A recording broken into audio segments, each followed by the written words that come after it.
day 2 of our setup, and we've done a fair bit of work already. Over here, we've got these bouncing arches. These are new this year, 3-metre poles, and on that we have some 8 sections of green light.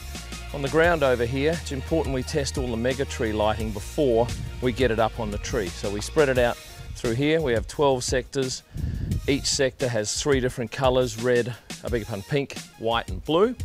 And hopefully the end result is that they all work. If they don't work, we can fix them down here, because it's a lot easier fixing them there than it is fixing them up on the tree.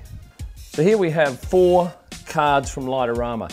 This is the smarts that sends signals to these power points to turn on and off for a millisecond. There's 64 power points in here. I've got 64 in the other garage, and then I've got 2 separate boxes of 32 channels and another of 16. That allows us some 178 channels, I think it is. And Tony across the road has another 32 as well. But sometimes, if you have a look at this one down here, we have to put a light, a small light on there. The reason we do that is so it soaks up load. Because these are made for American 110 volt and we use 24 volt lighting, there's a whole host of problems that the Americans don't get to enjoy. But I tell you what, once it gets working, we forget all the dramas. So this is the house. We've got Mike from Project Renovation up on the roof. He comes every year, he's a bit of a champion. Give us a wave, Mike. An enthusiastic bastard, isn't he? Look at him. And a handsome man. We've also got Mike over there to your left. Mike's from Lancelin, he's helping us out, and my father-in-law Ron. But it's a fairly big job, and this will take us every bit of 5 days with probably 4 people on average a day. This morning I have a whole host of friends and workmates coming over to help us put up the huge mega tree. It stands some 5 and a bit metres tall, and it weighs a fair bit, has to support a lot of the lighting we have on it. So we get a whole host of people. We'll all push together and get the thing up. We have one person standing up on the roof. It takes us a few minutes, but you do need probably 8 to 10 people to get it up. Cable management's often a trick. So we use these, this is actually telephone cable. It's got 25 pairs. We run it from the roof. We plug a whole lot of stuff in there through these little terminals, run them down here, and then come out of there and into these different power supplies. So that these cards up here tell these power points what to do at every stage. And as you can see, over this side, we've got another set of 32 there running the arch lights. So this is a candy cane actually made out of some Galvin's plumbing piping, and we've got Mort Bay rope light wrapped around it here. There's 8 strands of 10 metres, so 80 metres of light.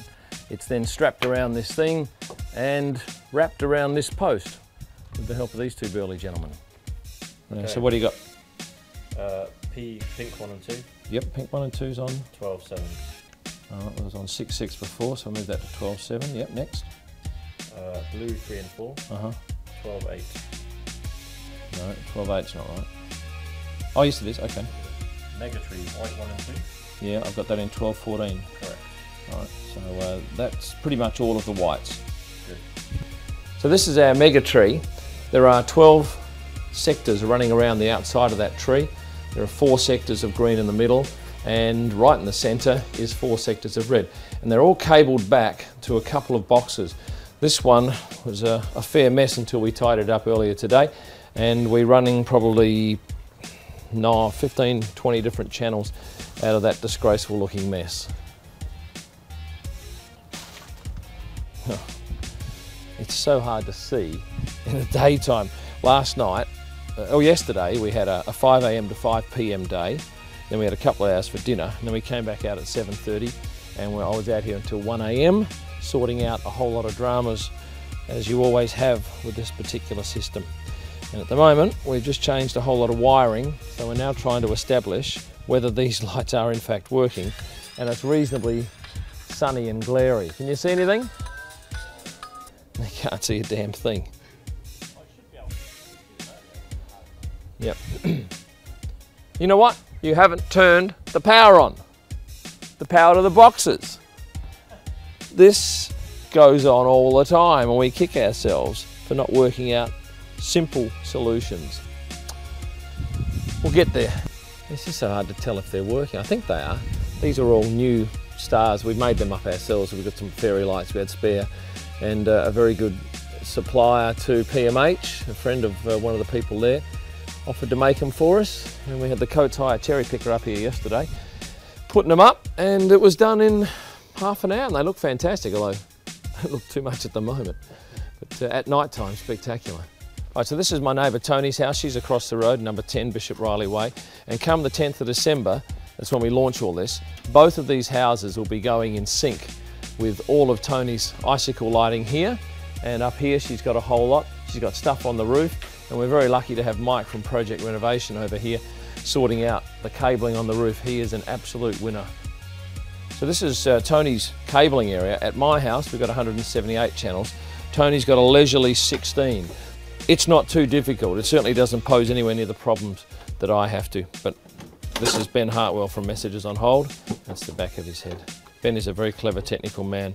He's helping us use this wireless connection so that we can control the lights from our house across the road without any cabling running over or underneath the road.